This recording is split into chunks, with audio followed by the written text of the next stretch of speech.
Bab 047. Beberapa menit berlalu, mobil yang Vano kemudikan akhirnya tiba di kediaman Kayla. Memasuki rumah tersebut kembali, membuat Kayla kembali berkaca-kaca. Dia masih merasa tidak menyangka jika pada akhirnya dia bisa kembali memiliki rumah masa kecilnya itu. Beberapa orang tetangga yang melihat kedatangan Kayla pun nampak menghampiri Kayla. "Kayla kan?" tanya salah satu tetangga. Dia ingin memastikan karena Kayla saat ini terlihat lebih berisi dan cantik dibandingkan saat tinggal dengan ibu tirinya dulu. "Iya, Mbak Tina, ini Kayla," balas Kayla. Dia langsung saja menyalimi wanita bernama Tia tersebut dengan wajah tersenyum. "Wah, udah lama gak ketemu, kamu kelihatannya semakin cantik saja, Kayla," puji Mbak Tina. Pujian tersebut tentu saja murni dan tulus dari dalam hatinya. Kayla tersenyum kaku. Pasalnya, dia tak merasakan demikian. Kayla merasa dirinya biasa-biasa saja. "Oh ya, Kayla, kamu kemana aja selama ini? Kenapa gak pernah kelihatan lagi? Saya tanya sama adik dan ibu tiri kamu, katanya kamu pergi jadi wanita penghibur. Tapi saya dan tetangga lain gak percaya sama perkataan mereka. Apalagi kami tahu betul siapa kamu dan siapa ibu tiri kamu." Kayla merasa terharu karena para tetangga baiknya tidak terpengaruh pada perkataan buruk ibu tirinya. Hendak menjawab pertanyaan Mbak Tina, perkataan Kayla terhenti karena Vano lebih dulu bersuara. 2 tahun belakangan ini Kayla dan anak kami tinggal di kampung halaman ibunya, Mbak. Jadi jarang kelihatan. Kayla juga udah gak berhubungan baik sama ibu dan kakak tirinya sejak kepergiannya saat itu. Jadi mereka tidak akan tahu kemana Kayla pergi saat itu. Para tetangga nampak terkejut. Tak menyangka jika Kayla sudah menikah. "Wah, Kayla, kok kamu nikahnya gak undang kami sih? Sampai udah punya anak gini kami baru tahu," kata Mbak Tina. Dia pun tersenyum saat menatap wajah baby Julie yang sangat mirip dengan Kayla. Kayla berusaha menjelaskan semampunya. Setelah cukup lama berbicara dengan para tetangga, Kayla pun berpamitan masuk ke dalam rumah. Mbak Tina dan yang lainnya pun segera pergi meninggalkan kediaman Kayla. "Kan saya udah bilang kalau Kayla gak mungkin bekerja seperti yang dikatakan Bu Maria. Mereka pasti saat itu mengada-ngada karena ingin menjelekkan Kayla saja," kata salah satu tetangga pada Mbak Tina. Kini kepercayaan mereka pada Kayla semakin kuat dan sudah terbukti dengan penjelasan dari Vano dan Kayla baru saja. "Kayla, kamu jangan sedih ya mendengar kata tetangga tadi," kata Vano setelah mereka masuk ke dalam rumah. Vano tidak ingin membuat Kayla jadi kepikiran dengan hal tersebut. Kayla mengulas senyum di wajah cantiknya. "Kamu tenang aja, aku gak mikirin hal itu, kok. Lagi pula Mbak Tina dan yang lain kan juga tahu kebenarannya seperti apa," balas Kayla. Vano merasa lega. Jika saja Kayla jadi kepikiran dengan perkataan ibu tirinya, Vano tidak akan segan memberikan pelajaran pada ibu tiri Kayla yang tidak tahu diri itu. "Oh ya, Vano, karena saat ini status pernikahan kita di mata agama belum pasti apakah masih sah atau tidak, bagaimana kalau aku minta kamu jangan berada di sini lama-lama? Bukannya bermaksud mengusir kamu, aku hanya tidak ingin terjadi fitnah di antara kita nantinya," kata Kayla. Hati-hati takut Vano jadi salah paham nantinya. Vano mengulas senyum di wajahnya. Dia mengerti dengan maksud perkataan Kayla dan mengiyakannya. Walaupun saat ini dia sangat ingin menghabiskan waktu bersama baby Julie dan Kayla, namun Vano tidak ingin egois. Vano ingin memberikan waktu pada Kayla untuk mengenang rumah masa kecilnya tanpa ada dirinya di sana. Tanpa membuang waktu lama, Vano akhirnya berpamitan untuk pergi. Setelah kepergian Vano, Kayla akhirnya menangis mengingat masa kecilnya di saat ayah dan ibunya masih ada. "Ayah, Ibu, Kayla rindu sekali dengan kalian," kata Kayla. Dia tak bisa membohongi diri jika sampai saat ini rasa sedih dan sakit kehilangan kedua orang tuanya masih sangat terasa. Seakan mengerti jika suasana hati ibunya saat ini sedang tidak baik-baik saja, Julie pun hanya diam sambil menatap wajah Kayla dengan wajah polosnya. "Mama, Sekali-kali Baby Julie memanggil Kayla hingga membuat pandangan Kayla beralih kepada dirinya. Julie sayang, untuk hari ini sampai besok, kita harus menikmati dan memanfaatkan waktu untuk berada di rumah ini ya karena sebentar lagi kita akan kembali ke kampung. Kata Kayla. Baby Julie berceloteh saja merespon perkataan Kayla. Mendengar suara celotehan putrinya tersebut, membuat Kayla tersenyum dan mengecup sayang kening putrinya.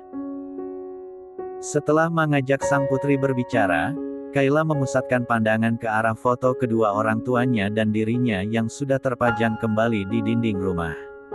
Lagi, Kayla meneteskan air mata melihat foto tersebut.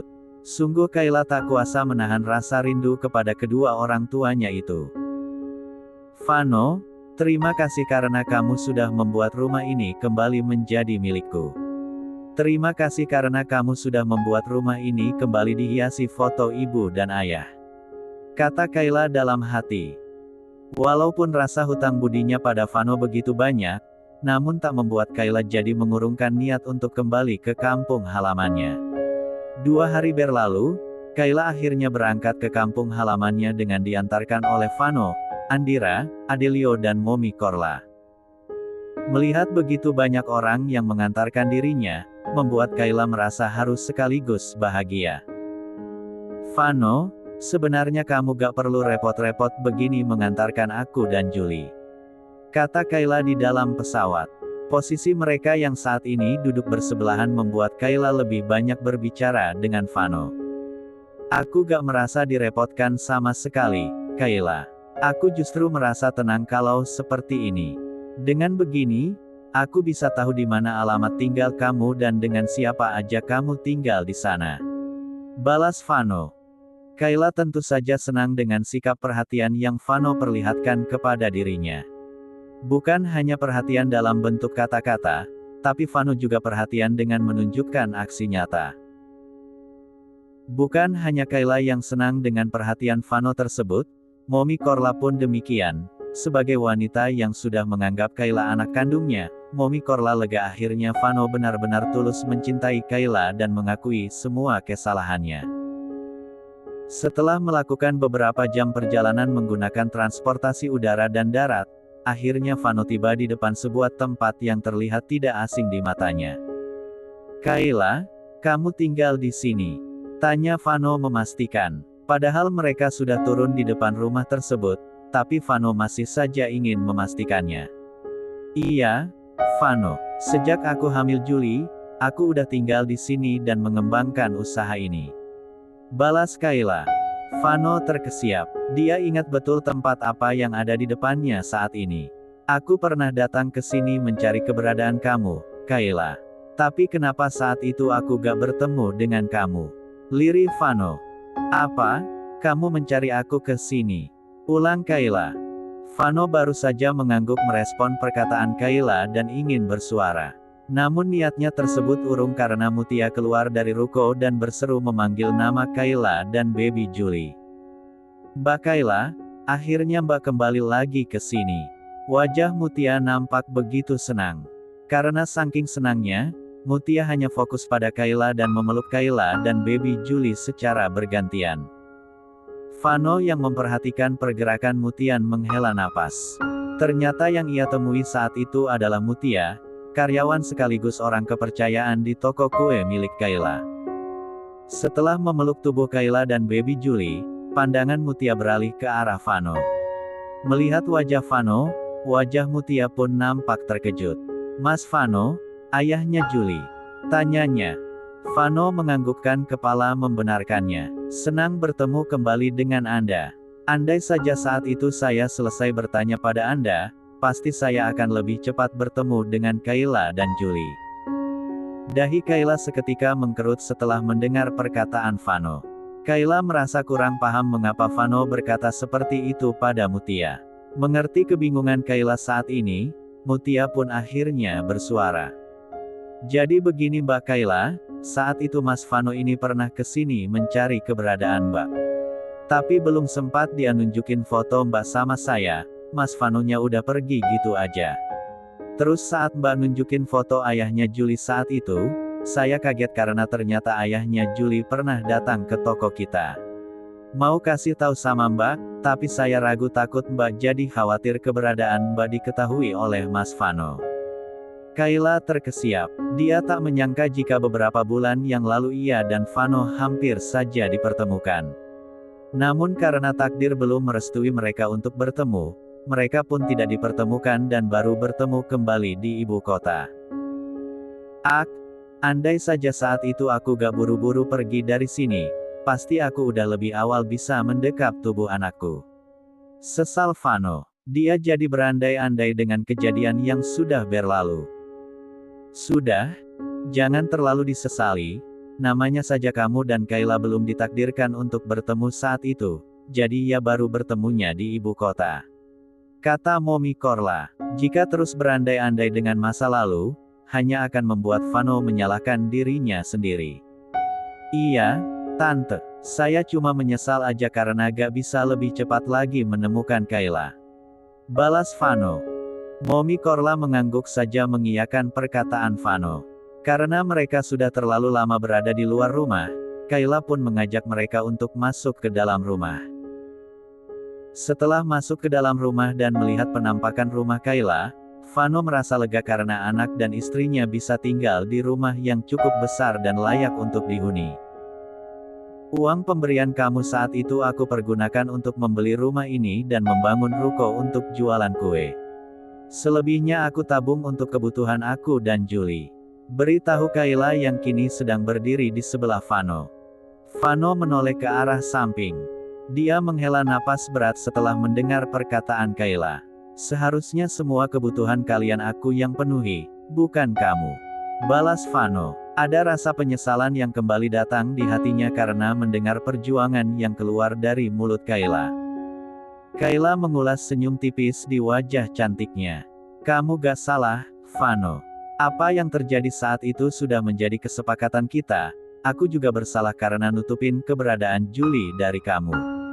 Jadi untuk sekarang gak ada yang perlu disalahkan. Balas Kayla menenangkan. Dia tidak ingin Vano selalu menyalahkan diri atas apa yang terjadi kepada dirinya saat itu. Vano mencoba untuk tersenyum seperti Kayla walau masih merasa bersalah kepada wanita itu.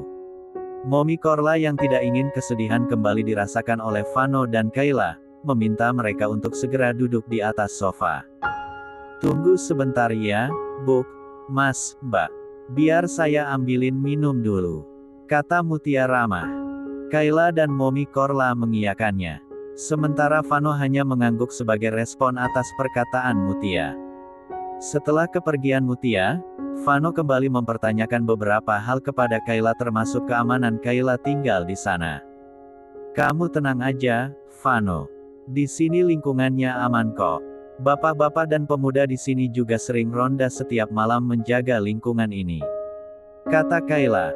Vano merasa sedikit lega. Namun walaupun seperti itu, Vano berpikir untuk tetap mengirimkan satu orang kepercayaannya untuk berjaga-jaga di rumah Kayla.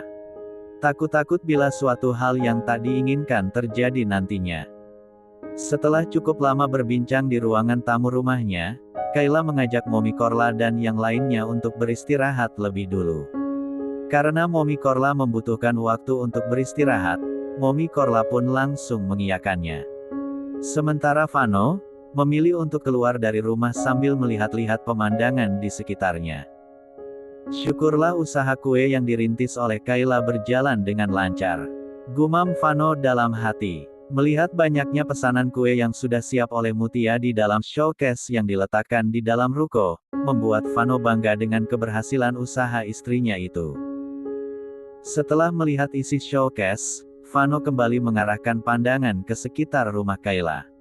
Tak berselang lama, terlihat seorang pemuda tampan dan gagah datang menghampiri ruko dan mencari keberadaan Mutia. Mas Taufik, ada apa? Tanya Mutia yang baru saja menghampiri pria itu. Mutia, tadi aku dengar dari tetangga katanya Kayla dan Julie udah pulang ke sini. Apa itu benar? Tanya pria itu. Wajahnya terlihat penuh harap menanti jawaban dari Mutia. Mutia tak langsung memberikan jawaban. Dia menatap wajah Vano lebih dulu dan berpikir untuk menjawab pertanyaan pria itu. Sepertinya memang benar, iya. Pria itu kembali bersuara dengan senyum yang terus menghiasi wajah tampannya. Mutia jadi mengangguk saja. Ingin bersuara pun dia ragu karena takut akan membuat Vano jadi salah paham nantinya. Mendengar nama Kayla dan Julie disebut oleh pria itu, membuat Vano memusatkan pandangan kepadanya. Vano menatap pria itu dengan dingin dan tajam seakan ingin memakannya hidup-hidup. Oh ya? Apakah kamu bisa memanggilkan Kayla, Mutia? Aku ingin bertemu dengannya, pinta pria itu. Mas Anton. Mutia garuk-garuk kepala. Sesekali dia menatap ke arah Vano yang tatapan matanya sudah semakin tajam saja. Tanpa banyak kata, Vano melangkah mendekati pria itu dan memasang badan di depan Mutia. Ada urusan apa Anda mencari istri dan anak saya? Tanya Vano tanpa basa-basi. Dia langsung saja menekan kata jika Kayla dan baby Julie adalah bagian dari hidupnya. Pria bernama Anton itu terkesiap. Kedua bola matanya membulat setelah mendengar pernyataan Vano. Anak dan istri, siapa yang Anda maksud? Karena kebingungannya itu, dia jadi bertanya kembali pada Vano. Kayla adalah istri saya dan Julie adalah anak kandung saya dan Kayla. Tegas Vano. Kedua bola mata Anton membulat. Tentu saja dia sangat terkejut mendengar pernyataan Vano baru saja. Mutia, siapa pria ini? Kenapa dia mengaku sebagai suaminya Kayla?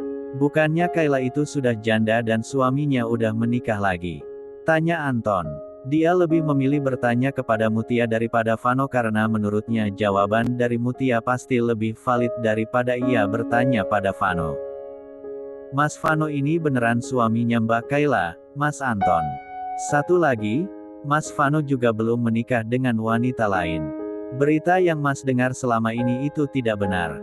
Balas Mutia. Dia merasa sedikit takut menjawab pertanyaan Anton karena wajah Vano saat ini semakin tidak bersahabat menatap dirinya.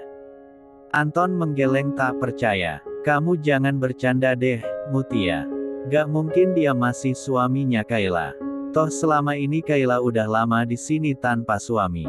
Dia juga gak pernah kelihatan batang hidungnya sejak Kayla tinggal di sini sampai Julie lahir. Lalu apa urusannya dengan Anda?